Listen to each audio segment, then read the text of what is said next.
Alright, Chapter 9. Using financial statements for long-term analysis.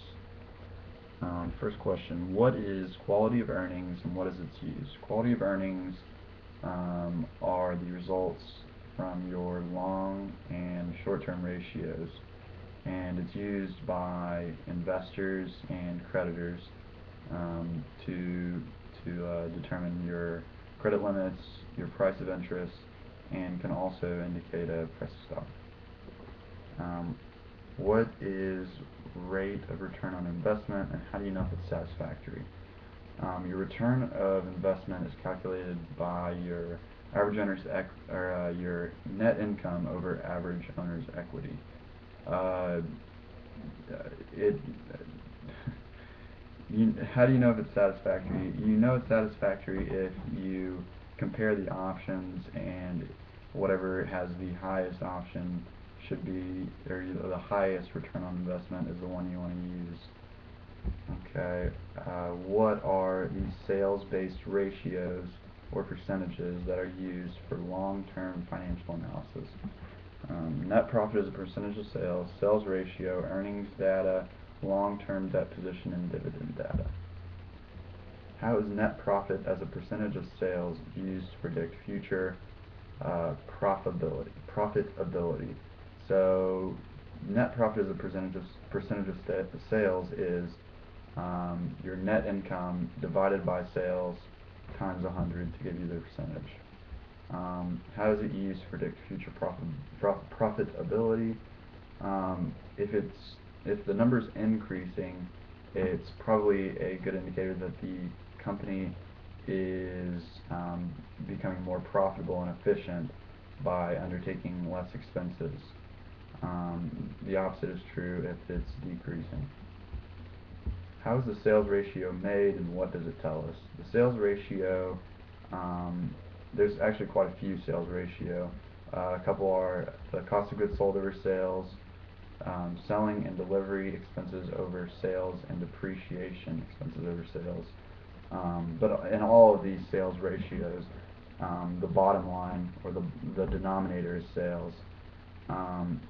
So the sales ratio can tell us about a business. It can tell us if it's being efficient. So it can give us a good idea of what kind of profitability it's making over a period of time. So if it's increasing, that's a good thing.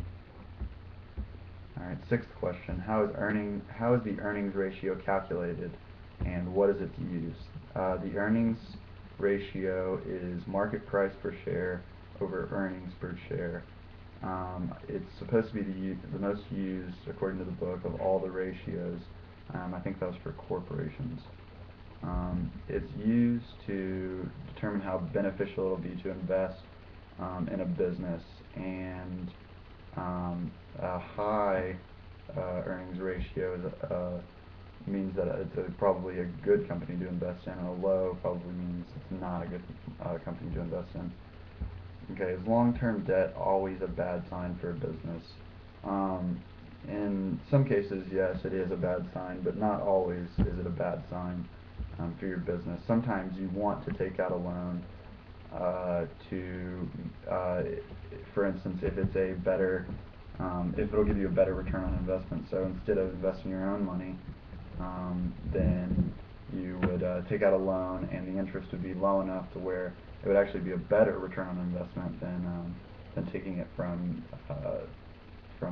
investors. So the eighth question: what is the formula for the dividend payout ratio, and how does a high or low ratio affect the company? The dividend payout ratio is dividends declared over net income. So a low ratio would mean that the money that's coming in is put back into the business to help it grow, and it means that your business is probably rapidly expanding.